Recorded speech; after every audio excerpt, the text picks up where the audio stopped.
Hey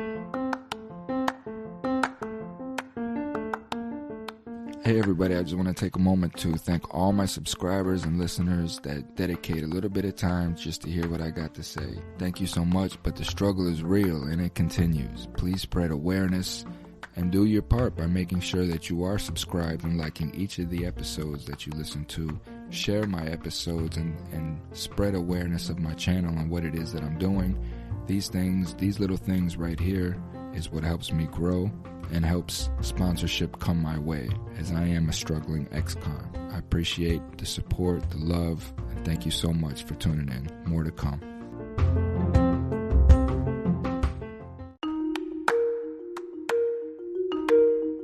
This episode has been brought to you by our friends over at CMB Law. If you find yourself in a tight spot and you need an attorney to trust, call Courtney over at CMB Law, 941-747-4440 or 941-725-9457. You can also visit her site at cmbjustice.com. cmbjustice.com. Again, that's Courtney at CMB Law. Tell them that Thomas FreeMe sent you from the Thomas FreeMe Podcast show. Welcome back, everybody. Welcome back. This is Thomas FreeMe, and you're listening to the Thomas FreeMe TV and Podcast show. Coming back again with Mr. Tanawah Downing. We're going to be covering the Third Amendment. If you didn't catch last week's Second Amendment discussion, please go back and catch that. It was a great discussion. I guess I'll just start this, Tanawah, just by reading off the Third Amendment, and then we can just discuss a little bit of it. So, no soldier shall in time of peace be quartered in any house without the consent of the owner, nor in time of war, but in a manner to be prescribed by law. Now, for me hearing this, again, as I said last week, you know, I'm pretty knowledgeable of the First and Second Amendment. This Third Amendment, I couldn't even have told you what it had to do with, what it even meant, what it was entailed. This is probably the first time that I've actually read it to be what it is. And me reading this for the first time, it seems a little more diluted than the second to me. So what was going on during this period of time was Britain or England had sent over tens of thousands of soldiers, and they were being forced to be housed within buildings, inns, barracks and other things. And so they were taking over the property of the people, and then forcing them to have to feed and clothe and take care of these soldiers that were there. And so, when we talk about in the Constitution where it says that no state shall have a standing army during peacetime, that's what it's talking about. This is literally what it's referring to, is that Britain was bringing in an army that was oppressing the people, and then they were taking away their property and their food and everything else, and forcing them to have to supply them. So, when we became a nation, we considered that. I mean, we don't want to have our property taken away, but there was a discussion early on about whether or not we were going to even have an army at all, and there was a localist view that maybe the state should have their own armies. And then we said, no, that's not going to work, because that will allow for each one of these individual states to be able to go into rebellion and so on. So we did decide that an army was a necessary evil, but we wanted it to be only at the central government level, at the national level. So we did create an army within the nation, national level. And so the purpose of that army, though, was for foreign conflicts, right? Never, ever, ever was that army supposed to be able to come in and enforce the domestic laws. And all through history, it's only happened just a couple times. I mean, there's been a couple instances where they brought in the military to try to enforce local laws. But the whole point of our army, which was the Federalists, they finally won this argument, and we did establish an army. But the intent of the army was to deal with foreign issues. But like we were talking about last week, when we were talking about the right to bear arms, and I was talking about the Patriot Act. When you have the Patriot Act, and in the Patriot Act, it actually gives presidential war powers onto local law enforcement to go and to arrest these terrorists, right? Domestic terrorists or whatever. Now we are allowing for this military element, this war power, to come into our our own nation and domestically. And now they're starting to enforce domestic laws, right? And so they're using it. I mean, all of these jurisdictions all across the United States, police departments are using the Patriot Act as an opportunity to be able to go out, deprive you of your rights, and literally create a standing army among us in peacetime. So, when they start to give those war powers onto local law enforcement, it switches them from a police state to a military state. So, when we talk about the rights that are being deprived, such as the right to a jury trial, once again, we got to go back to Guantanamo Bay and consider what was going on there. The ACLU fought a few cases back in 2004, I believe it was, where down there at Guantanamo Bay, because those prisoners there, they were coming in and they weren't being presented with the hearsay evidence against him. They weren't being presented with the accusations against him. They weren't being able to counter those accusations in a neutral, unbiased third party. Everything that our Constitution guarantees, we weren't giving to them, right? And so as a result, our administration, they said that this is Guantanamo Bay. That's not subject to the jurisdiction of the United States, which is absolutely wrong, because if the United States is holding them, it doesn't matter where the United States is holding them. The United States is holding them under the jurisdiction of the United States. So we were bringing them in. We were depriving them of the constitutional guarantees that all persons have that's involved within our criminal justice system. And we were doing it simply under war powers, right? And so the case was brought up to the Supreme Court. And once again, they were being deprived of the right to be able to have the hearsay evidence that's presented against them. They were deprived of the right to be able to confront the accusation against them. They were deprived of the right to a jury trial, because what was happening was they were being threatened and intimidated, put through all these deprivation tactics, and then they were brought in front of a single judge advocate general who acted as both the jury and the judge at the same time, declaring their guilt. Now, if that sounds familiar to you, that's the same process that we go through here in America, called the plea bargain process. Right? They have a grand jury. You don't have the opportunity to confront the accusations against you, right? They present hearsay evidence, and you don't have the opportunity to confront that hearsay evidence. They hold you indefinitely. They put you in jail, and you don't even get the charges against you. They're doing it under the Patriot Act, under war powers, and they're doing it the same way that they were doing it with the terrorists down in Guantanamo Bay. So, the real issue here is that the Supreme Court came out and said that those people held at Guantanamo Bay are entitled to all privileges and immunities secured by the Constitution of the United States. So we give every single privilege and immunity to suspected terrorists, but not to United States citizens residing within the United States of America. That's wrong. But the ACLU fought for them.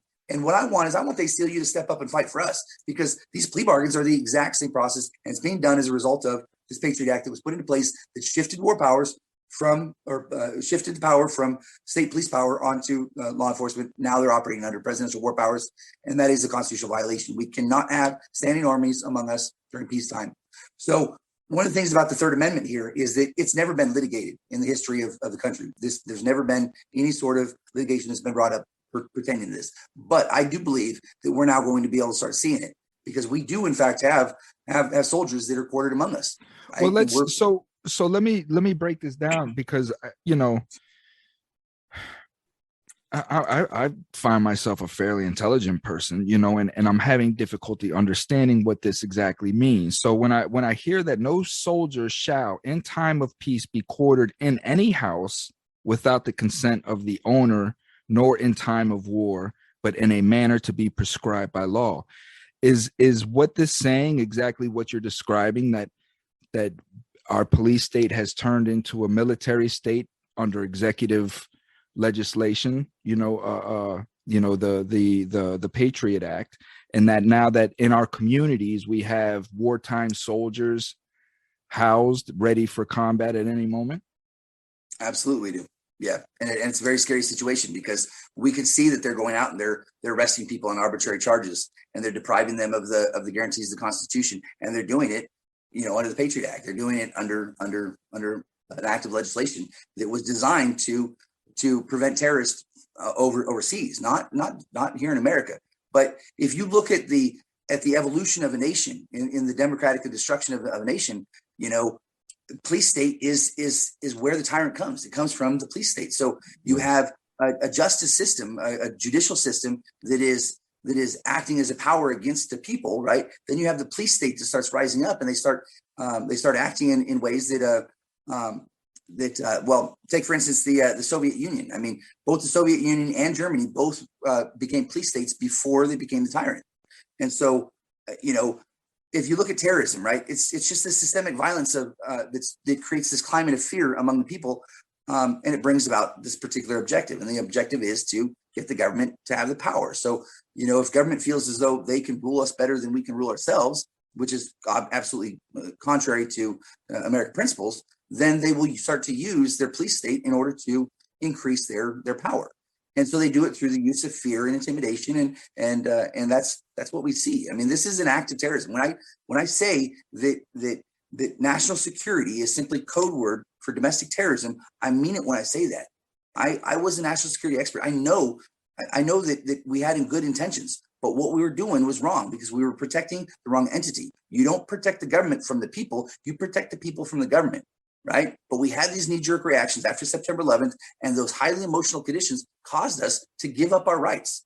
We gave them up. And when we started giving them up, they just started taking them, and they took them more and more and more until we get to the state that we're at today, where we are literally in a police state, where the government is using the entity of law enforcement in order to advance its own political interests. And that's the beginning of the end. That's a dangerous place to be in. But so how would a pre 9/11 police a South Side Chicago now? Well, so they would be bound by the Constitution of the United States. So they would be bound by everything that's there. And so they wouldn't be looking at titling you as a terrorist, which would elevate you to a whole new level. True. I mean, they wouldn't be able to do that. But when we use these words, right, especially these words like terrorist and so on, I mean, these are words that come with highly emotional connotations, right? Mm-hmm. So we hear terrorist and we think, oh my gosh, that's a terrible, horrible person, and we want to have that dealt with. If that's an American citizen, great. We don't want terrorists in our country. Mm-hmm. But they're using these words very objectively, but they're using them with the intent, knowing that they are highly emotional words, that they have highly emotional connotations. So, so when we start to talk about insurrection, like January 6th, that word is one that incites, a certain response within our mind, within our psyche. And so when they're used, then we respond to those in a certain way. And so we need to be careful about that. I mean, we can call someone a criminal because there's a difference between a criminal and an insurrectionist. A person breaks the law, government commits insurrection, right? If they're breaking the law, they're a criminal. They're not an insurrectionist, right? An insurrectionist is a refusal to enforce the body laws that govern the nation, right? So, we just need to recognize that there is an agenda of our government, and that agenda is to advance, its own interests and increase it proliferates its power. And it does that through the use of police, and it does that through the use of the judicial branch and the perversion of the judicial branch. So that's what we see today. I mean, we've got a Constitution of the United States that's being pushed aside, and it's pushed into exile because government is wanting to advance its own interests. The Constitution, again, its purpose is to limit the powers of government. So obviously, the government is anti-constitution, and so every single time that we allow it to be able to infringe upon these rights, or we allow it to inflict this fear upon us, then we are regressive. We're taking away the Constitution of the United States. I see a lot of these videos of people that are going out there and standing up to law enforcement, and I think that's good. I think it's good because to a certain extent, right? I think that it's good that they understand that they don't have the power, that we have the power, and so they all know it, and you can see their responses. When they're see that they're on camera or something else, because they know that they're subject to the people. They know that they're responsible to them, and they know that if they step out of line, that the people will hold them accountable, right? But they've gotten so used to doing this, against people, and not having it be known that, what happens in the dark stays in the dark. Well, no, we need to bring it into the light, and the way we do that is by doing these things, and we just get public to desensitize to the thought that what we think is good may not be good, right? What we think is good might have become a tyrant. And if it has, then we need to start to correct that. Because if you look at, like I said, I mean, all democracies have all been destroyed, but we were designed upon Rome. I mean, we're Rome number 2. Everything about us was all built upon Rome. And if you look at Rome, they started out as a Republican form of government as well. And what did they do? They became a democratic government. And what happened was that Caesar Augustus, he was elected into power. And when he was elected into power, he began to take orders from the Senate, and thus started transferring the power of the Roman army to them. And eventually, he just handed off the all power to it. He started obeying and doing what the Senate wanted. And we have the exact same thing today. We have someone that's in power. let the people know, because I'm a firm believer that we are on a linear path with Rome. So let the people know exactly what the civilians were doing that allowed the government to do this under the wool of their eyes. They just allowed the government to come in and continue to advance their own agenda. I mean, but it was through the distractions. It was through, there was gladiator games every day. It was just, they were appealing to what the masses wanted emotionally and narcissistically, so that they could fuel their agenda. And that is what is going on today. Just think about it.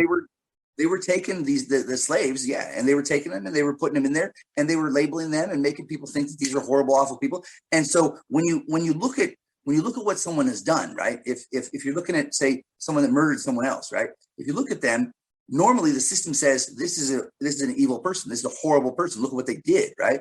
And what happens is that then we only see the monster, right? And when we only see the monster, then we say that person needs to pay for the things they've done.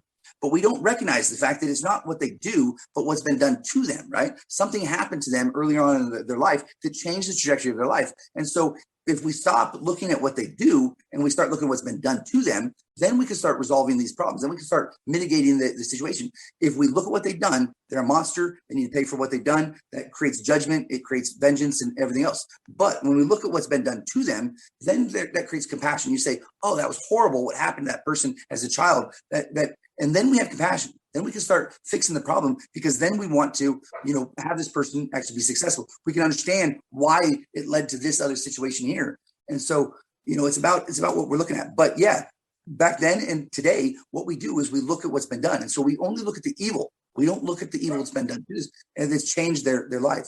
So, these are mothers and fathers. It's sons and children. Yes, they made a mistake. Yes, they did something wrong. But what happened to them that caused that, right? And if we look at that, then we got compassion, and then we can change. But yes, when we focus all of our energy and all of our time on the bad, just like the news does every single day, they don't talk about anything good. We talk about the bad, then that desensitizes the people to it. And that goes back to what Nietzsche said, that those who fight monsters to see to it that the process they don't become a monster. The reason why the process caused them to be a monster is because if all you do every single day is look at the bad, law enforcement officer, I don't think that very many of them go into the business, wanting to become what they become, but they get desensitized to goodness because they're not around it. They're around. Well, it's the breaking process that they go through. It's the same thing of taking an 18-year-old and sending them through boot camp. It's the mental psychological breakdown and the brainwashing that they're doing and instilling in them. This is why an American citizen that you may have went to school with, right, and you may have been best friends with this kid in school, is now a cop and you're not, and he's pulling you over, and there's no empathy or connection. It's like they're a whole new, it's like they're a robot. You know what I mean? And it's I'm the law and I'm here to protect the law, and they're under the construct that they're protecting the Constitution and they're doing what's best for America, even if they break the law doing it, because in their mind, I'm breaking the law to get the criminal. That's how it is in their mind. That is, it absolutely is. And but the problem is you cannot break the law in order to enforce the law. I mean, so what I say is that just like Plato. So Plato in the Republic, he talked about justice, and what he said was that good and bad are both evil, right? They're both evil, right? Good is to commit injustice or accuse someone of wrongdoing. Bad is to suffer injustice. The reason why good is evil is because you don't repay evil for its evil, right? So when you say that I'm going to violate the law in order to get this person who violated the law, guess what? You're producing evil. Can good produce evil? No, it cannot. Only evil can produce evil. Therefore, good is in fact evil, right? And until they understand that what you're doing is evil, you're just creating more evil. You're just bringing more into the world. Do we want to be in the business of creating evil? Do we want to be in the business of calling good when it's actually evil? No. Look at the fruit that's being produced by the entity. If law enforcement is locking people up that are innocent, that are homeless, that whatever, if they're violating the law, is that good? Is the fruit being produced good? Absolutely not. If the judicial branch itself, if they say that most prosecutors across the United States agree that as much as 15% of the people in prison are innocent, but that's an acceptable deviance because our system isn't perfect, is that good? No, it's the most evil thing that you could possibly do to lock up innocent people into prison, deprive them life, liberty, and happiness simply because you don't want to follow the rules. There's nothing more evil than that.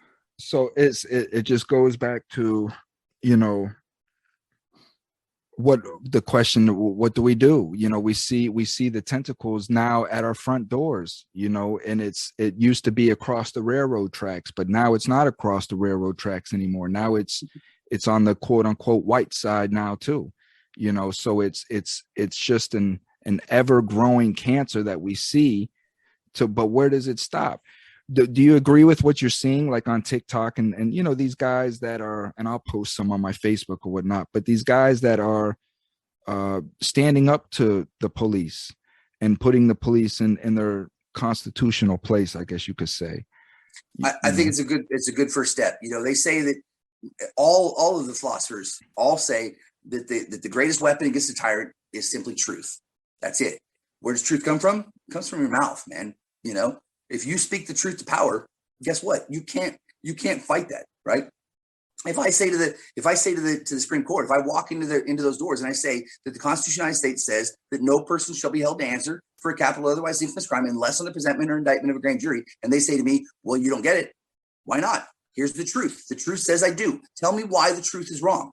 If that's the truth, then you can't fight that. So you can't fight logic with illogic, right? You can't fight a truth with a lie. And so we just simply need to speak the truth. And if we know these constitutional provisions and we walk into them and we're told that we don't have the right because this judge said we don't, that's not how it works. We can speak the truth to them. All we have to do is say these words, say them word for word. Don't change them. Don't add to them. Just say them. This is what the Constitution says. And you cannot fight logic with illogic. There's nothing that a judge can say when you say, I have the right to indict by a grand jury because the Constitution says this. What are they going to say? No, you don't. Great. You're not going to. Well, a judge 9 times out of 10 is going to do exactly what you said, and that's point to case law. They're going to point the case law and prove you wrong through that case law. Which is why I need to show the structure. So, justice is to be constructed in a certain way. Like I said, there's a hierarchy of law. It starts with Constitution and then statutes and then ordinance and then regulations. Then it gets into common law. And each one of these gets bigger and bigger and bigger. And, there's a very, very, very, very key correlation between scripture and what is happening today, right? When you build your house upon the sand, courthouse upon the sand, and the storm comes in, it will collapse. But if you build it upon the rock, the bedrock of our nation, it will stand. We did not build our house upon the rock. We built it upon the sand. These individual cases, each one of these represented granular sand, the sinners, the dirty, filthy sinners, right? That's what the Tower of Babylon was all about. I mean, there's just incredible correlation between scripture and what is going on today, right now, where you could see that, that this storm is coming. It's coming because there's a flood of evidence that's against them because they have been pointing to case law over and over and over again. But the problem is that if I'm a judge and I take an oath and my oath is independent, right, and it's to the United States Constitution, then I rely upon case law precedent as my basis for determining where is my allegiance aligned. It's with the judge that came before me or the flawed decision of the judge that came before him. It's not with the object of which the oath is demanded.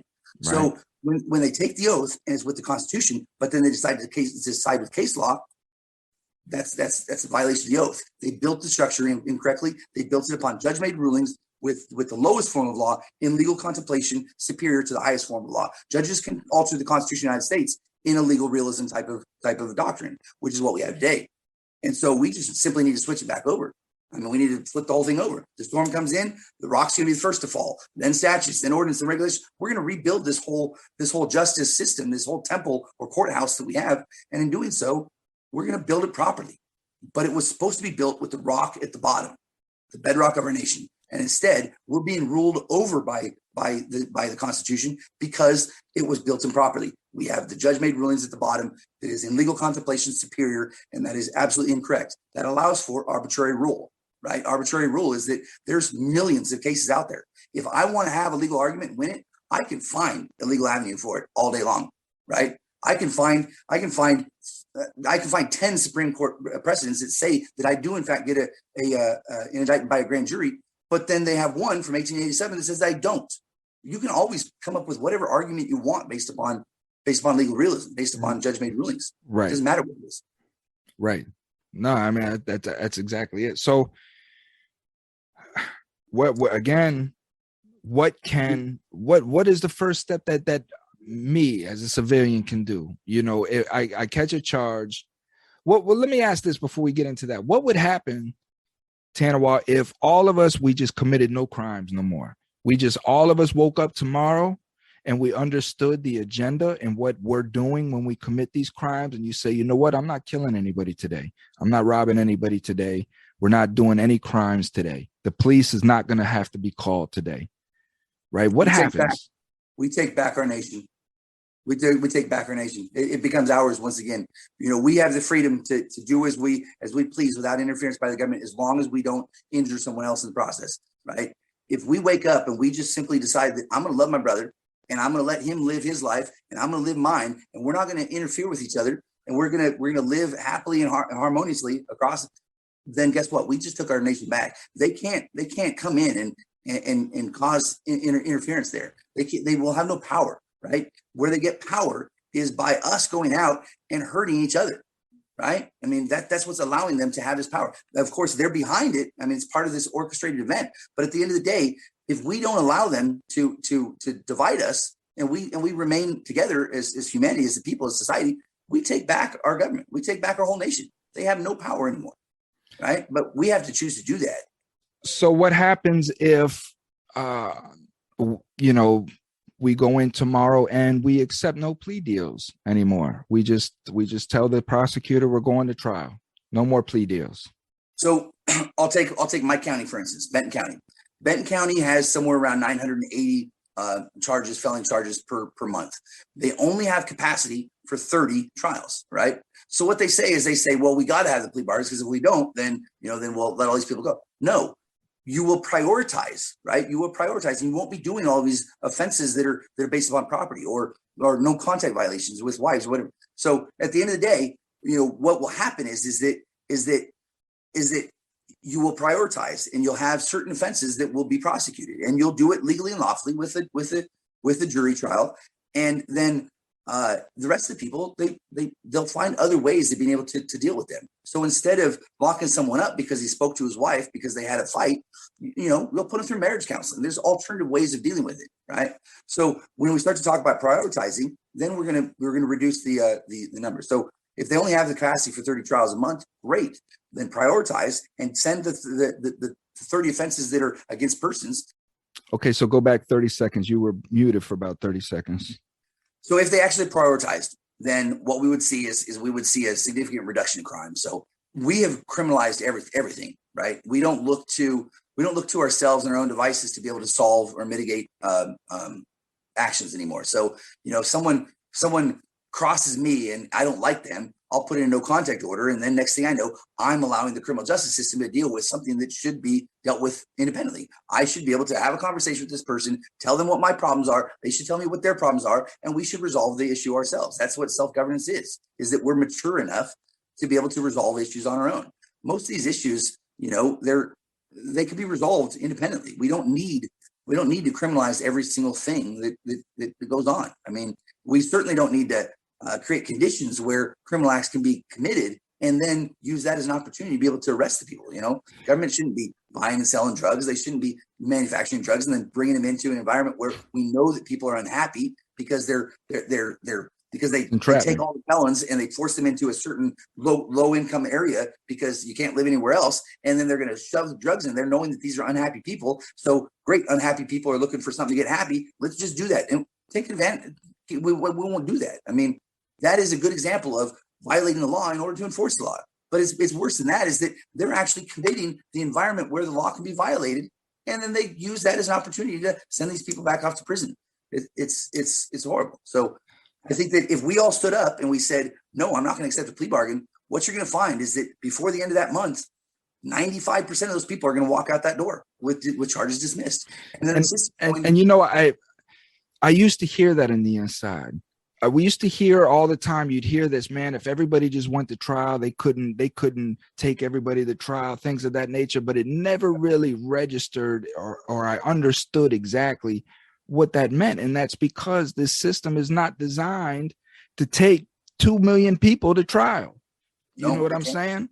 Right. And so, the majority of the people that are in prison are there from drug offenses, which isn't a crime against anyone else. It's, whatever. But the other one is crimes against property. It's not even crimes against persons. So the majority of people in prison are there for acts that don't even cause harm to another human being. I'm not saying that property issues don't need to be dealt with, but what I'm saying is that we're sending people off to prison that don't need to be in prison. I mean, they just don't need to. Well, it's so for example, I'm in Orlando last night, right? I'm in Orlando, and outside of this club called the Ice Bar or something of that nature, there was an altercation. It was two individuals you could tell were intoxicated. One threw the other one down on the ground.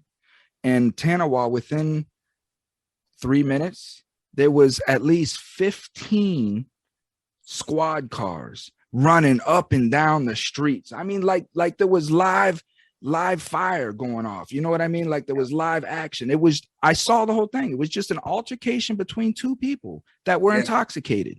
The one swung and fell, and the other one got on top of him. A couple of people broke it up, and there was cars. I mean, it's ridiculous. Yeah.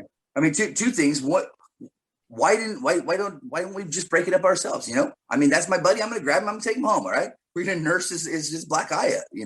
But what about when the police show up and just say, all right, we're going to take you down to drug take. You'll get you out in the morning. Right.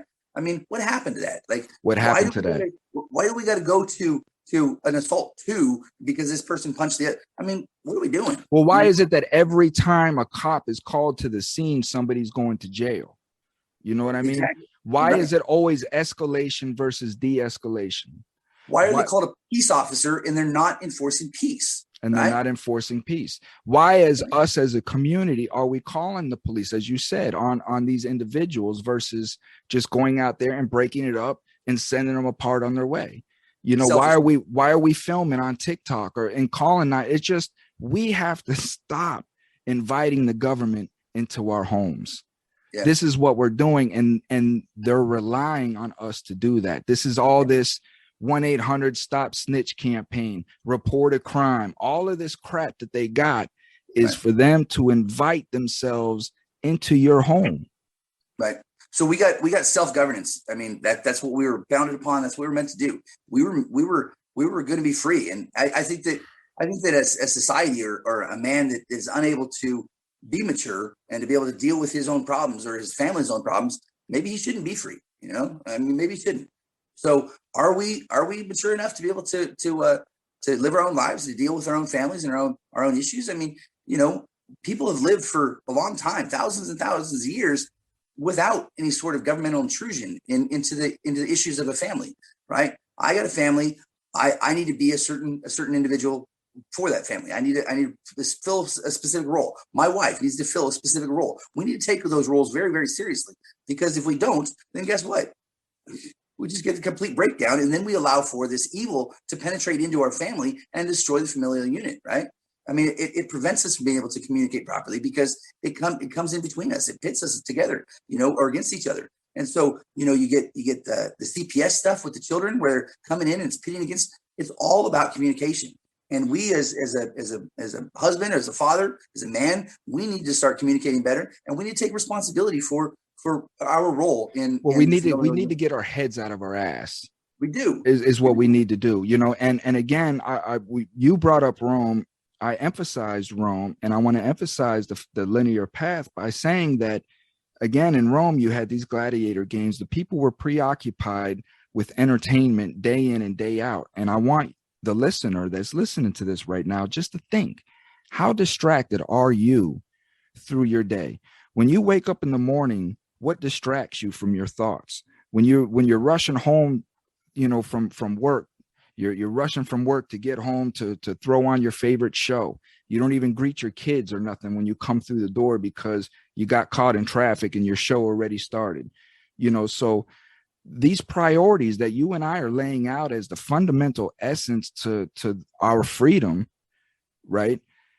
How distracted are you, the listener, from seeing what's going on around you? As you heard the man said about CPS and how we're turning into a police state. This is happening because we are so distracted with Kim Kardashian, you know what I mean? I don't want to call names, entertainment, Yep. movies, Hollywood, gambling, Yep. pornography, What is drugs. it that our kids look up to? I mean, is it an athlete because of the money and the lifestyle, or is it the teacher or the law enforcement? I mean, we've got an incorrect perspective on what is important.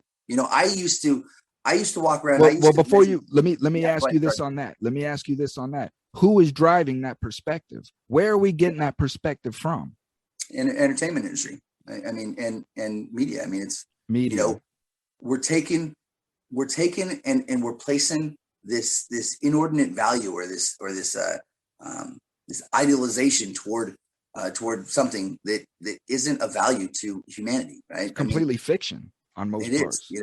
and so there's an old saying, and it comes from a guy named Jim Morrison, but it Hmm. says that life is not as romantic or as exciting as it should be. So we say things that are false because it's better that images be created. It doesn't matter if those images aren't true, so long as they're believed, right? And that's kind of what we're doing. I mean, we think that life is supposed to be, glamorous, and we're supposed to have all these things going on, and that's not really life, right?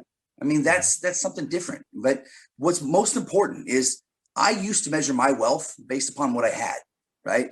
And that was a horrible, horrible thing to do because I can never have enough, right? I would never, ever have enough because someone always had something more than me. So I was never good enough. I was always working. I never stopped. I was doing 120 hours a week, and it still wasn't. I was making $870,000 a year, and it still wasn't enough, right? Because it will never be enough when what you measure your wealth or your worth is based upon what you have.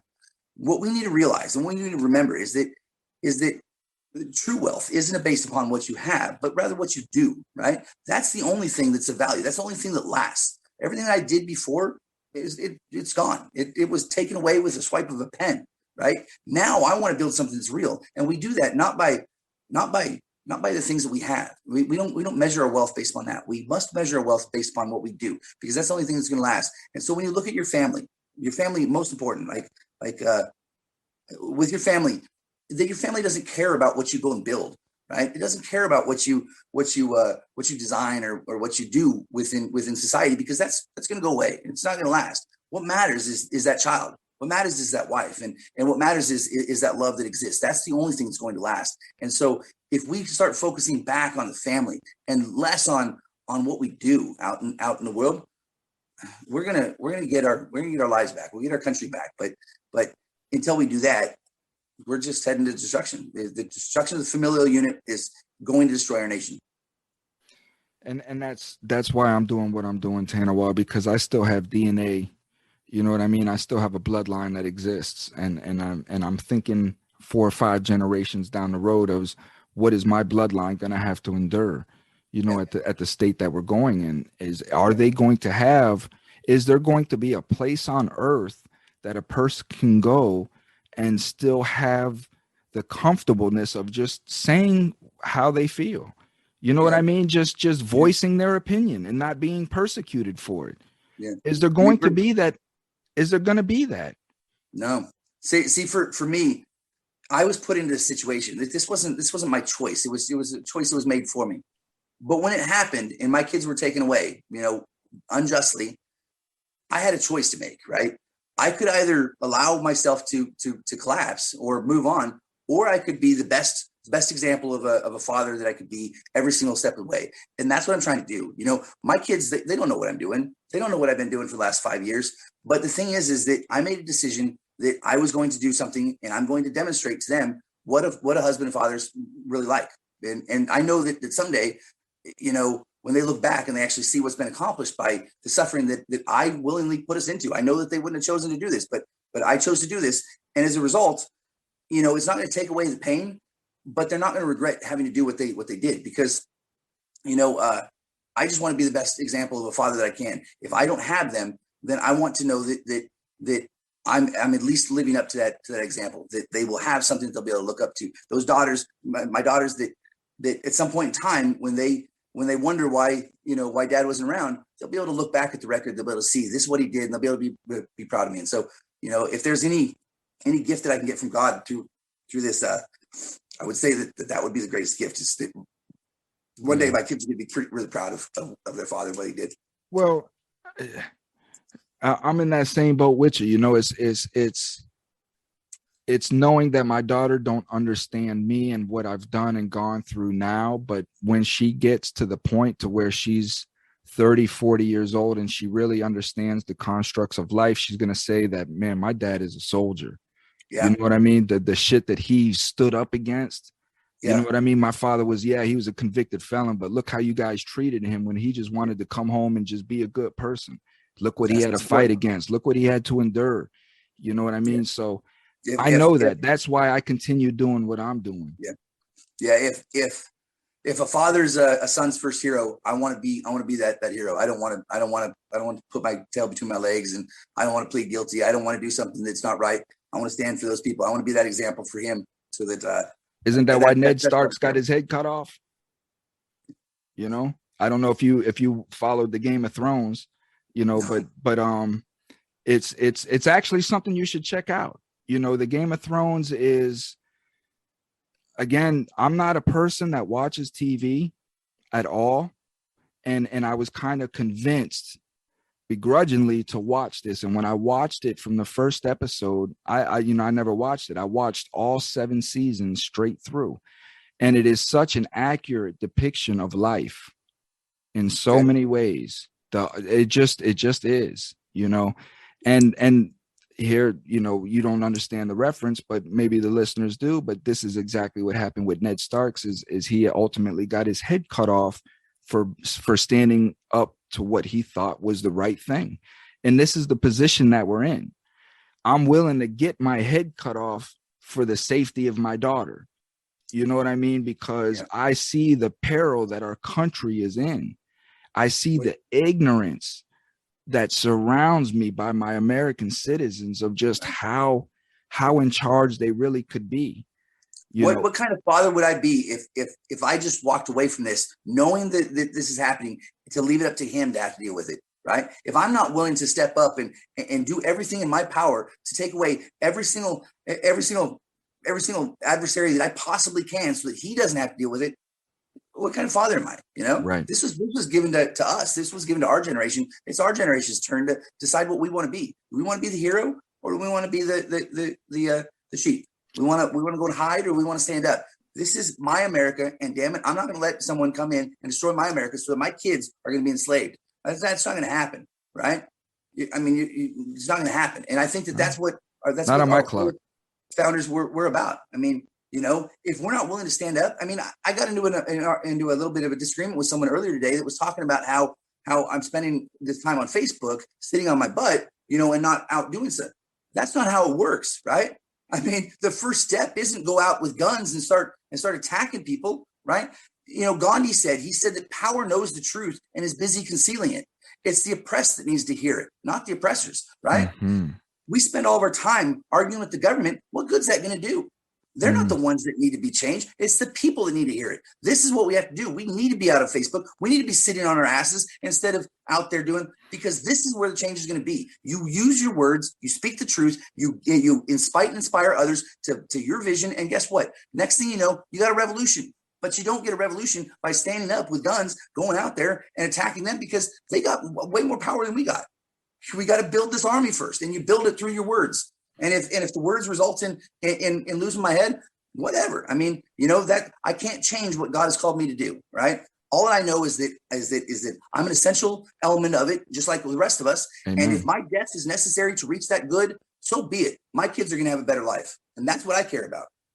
That's what we all care about. Amen, amen, Mr. T. And the thing of it is that, you know, I was in a Zoom, you know, the other day, and again, there was some representatives in there, but there was a lot of organizations in there, and I'm listening to these people, and it disgusts me personally to hear how these people grovel at trying to garner some sort of attention from these representatives.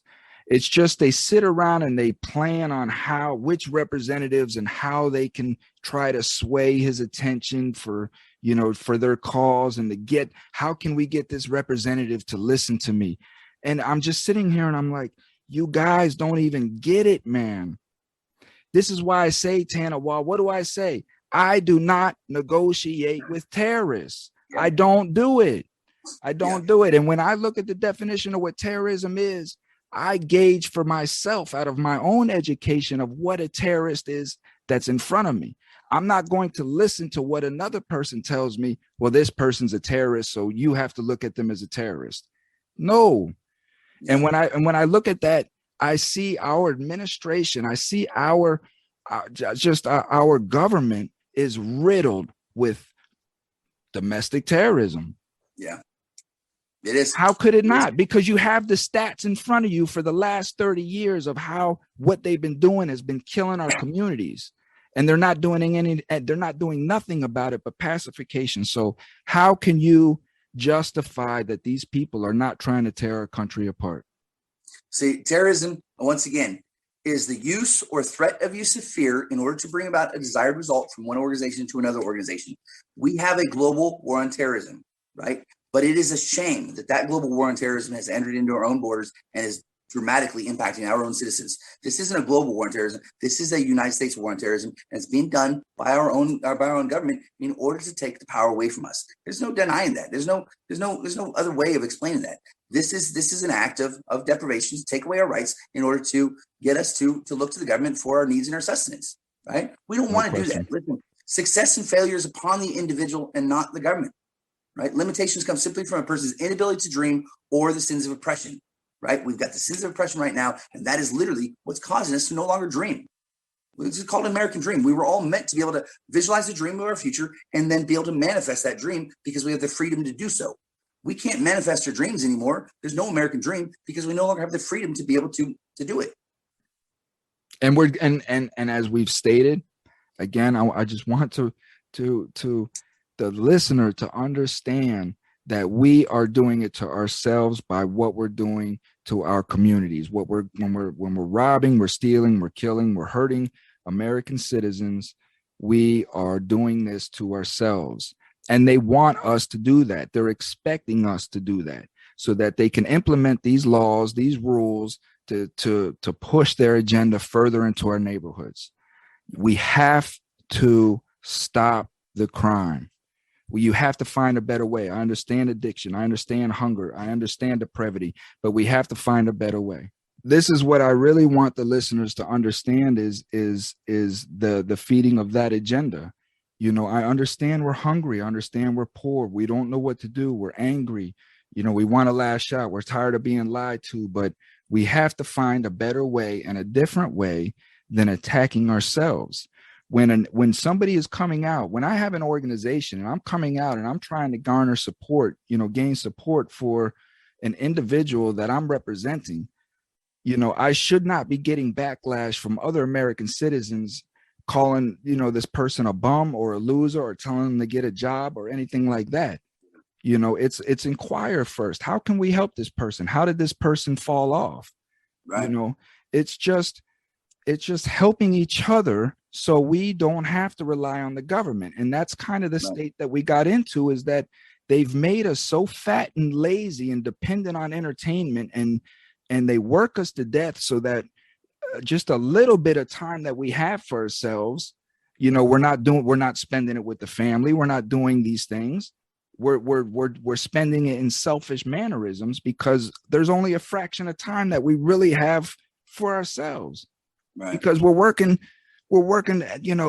60 to 80 hours a week just to pay bills. Gas is up to $4 a gallon here. I'm sure it's probably more out by you.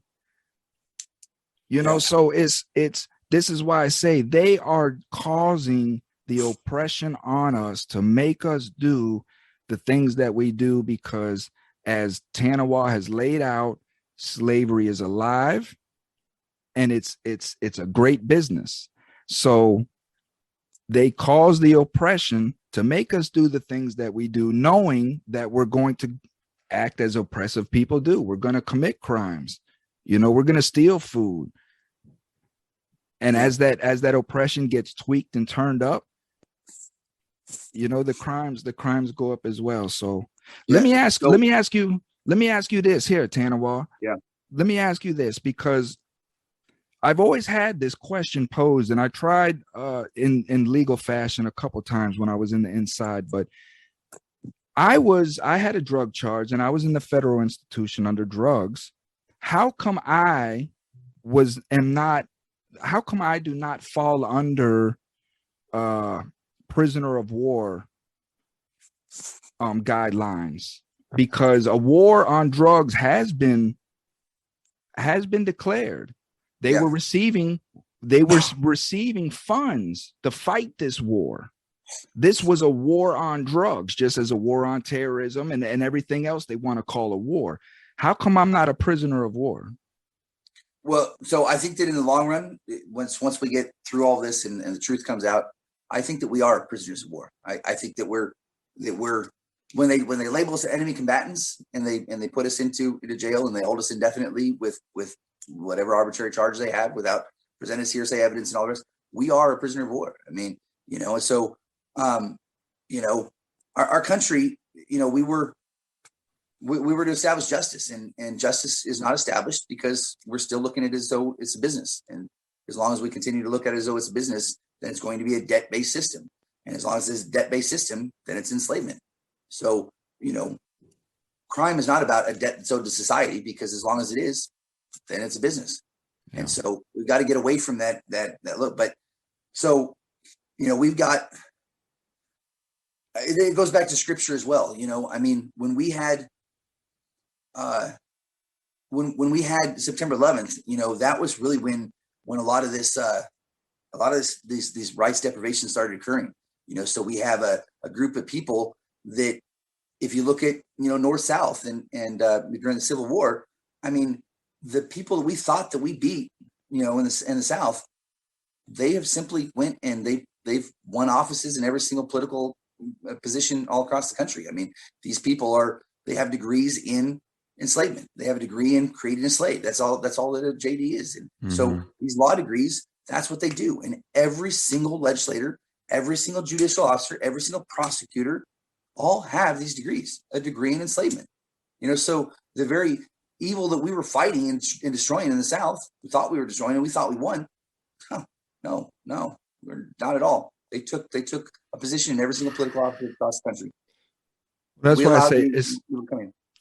why I say it's hard for me to just think that 9/11 was circumstantial, that this happened and the Patriot Act was the result of that action. It's too meticulous, it's too well thought out, it's too well planned, and it operated and functioned too well in the government's behalf for it to just be circumstantial. If you look into menticide, and you actually, because there are some videos, YouTube's got some videos on it and stuff. But if you were to look into menticide and you were actually to look at the process of menticide, it is scary.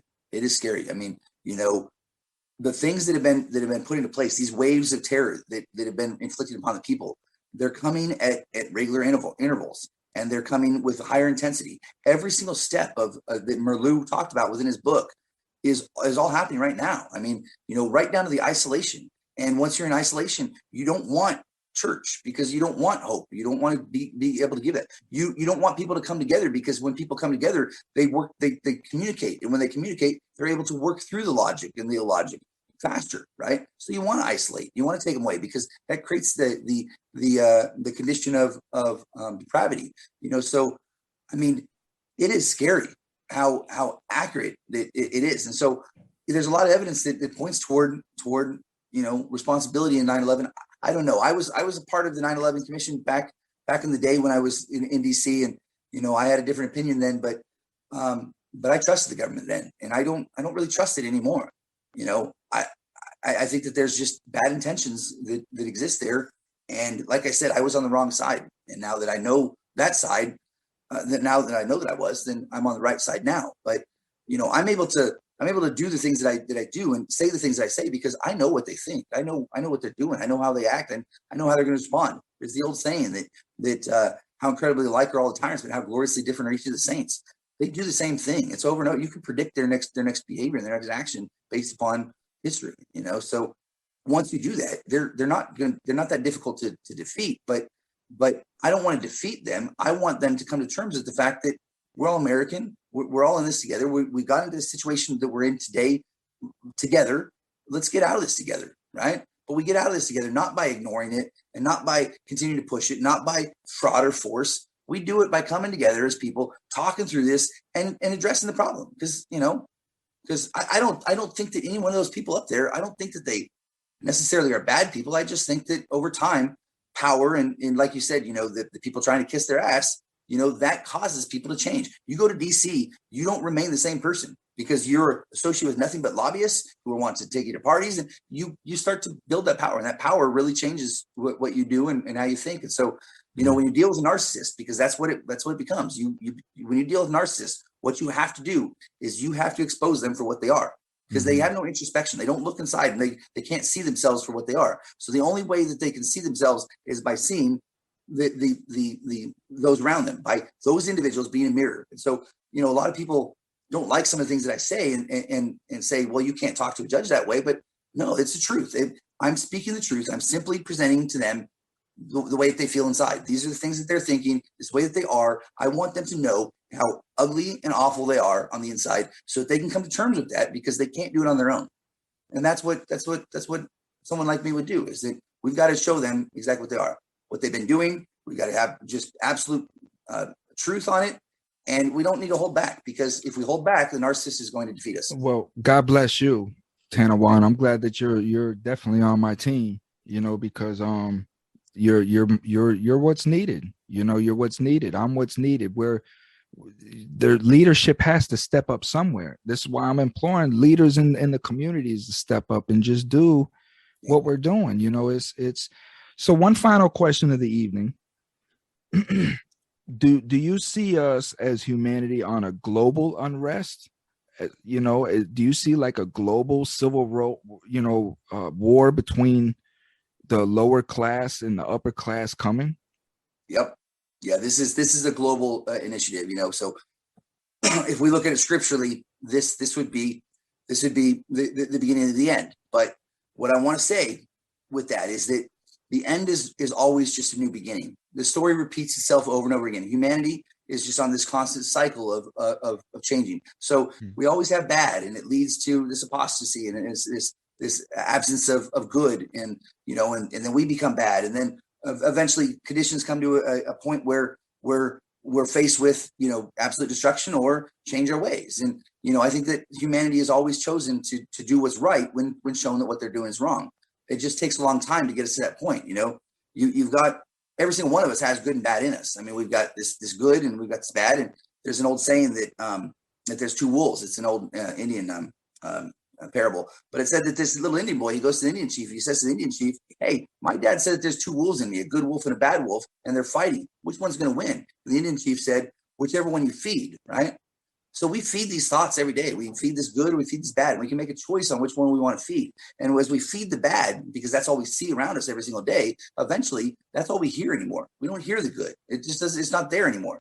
And so the only way to get back to good is to start talking to it. We got to feed those thoughts to the good every single chance we get. We got to stop feeding the bad and start feeding the good.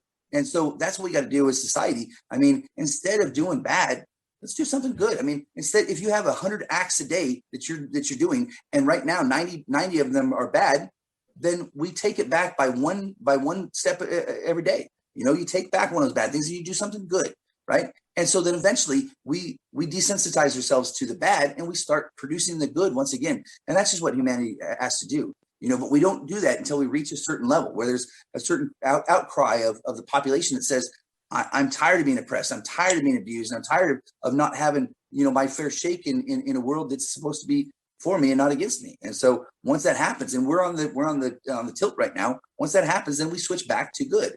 And so, there's a natural law that's the law of reap and sow. We will always be reaping what we're sowing. So as we sow good, we're reaping bad, right? And as we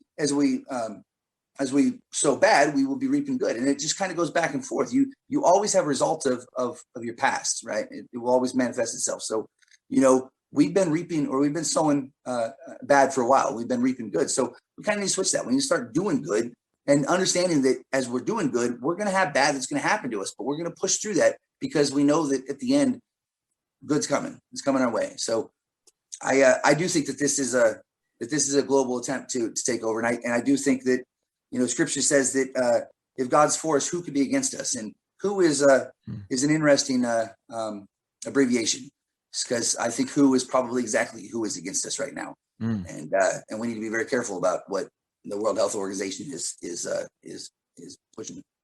Amen. Again, it takes unity, it takes education and research and whatnot. So, Tanawah, another great discussion, man. These are really starting to pile up. I love these discussions because it's needed. It's needed, and a lot of people have been tuning in to these discussions, but not enough. We need more people to hear these discussions and truly understand and get involved. The listener can reach out to me and Tanawah's on Facebook. Reach out to him. It's just, let's do something, because I promise you, we're not jiving. This is not jive talk. This is not fantasy. This is not illusion. We are on the cusp of something very, very serious. And as they say, you don't know what you have until it's gone. When this is gone, we can't say, hey, man, I really miss the days that I could say what I wanted to say. I wish those days would come back. It's over with. You will never reach a certain tax bracket. Your family, your lineage will always be in that tax bracket, and that'll be it. And it's just, what kind of men are we? We need to step up as men. I mean, a lot of people might think that I'm weak, but nah, I'm willing to step down and actually serve those that are among me. I don't think that I'm weak at all. I think that that's what we need to be doing, guys. I mean, who cares about the money right now? Because the money's not going to matter at all when the government collapses, right? If you're out there and you're worried about how much money you have or your bank account, you're wasting your time. That's what I had to realize is that if I don't do this, if I don't get involved in this, what good is any of that? The money has no merit or value. My career has no value when we get into a communist type of a government. Well, 99.9% of the people don't even understand that what that means when they think that they have money. You know what I mean? When they think that they have money, they don't even understand what that means. They don't even understand where that money comes from. They only know that they open up their bank account and see a bunch of numbers there, and they think that those numbers are theirs. Yeah, those numbers aren't going to save you. Not when this government goes under. Those numbers aren't going to do anything. So you could either step up now with the courage and the strength that you have to work together, or you can depend upon those numbers. But you will be painfully mistaken if those are what you think is going to save you. Those that don't hear must feel, Tanawah. Yeah. So God bless you again for what you do, man.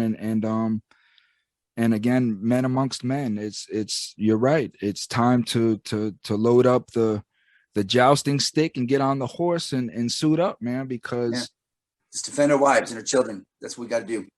That's what's important, not the numbers. God bless you, Tanawah. Have a good night. Bless you. Thank you.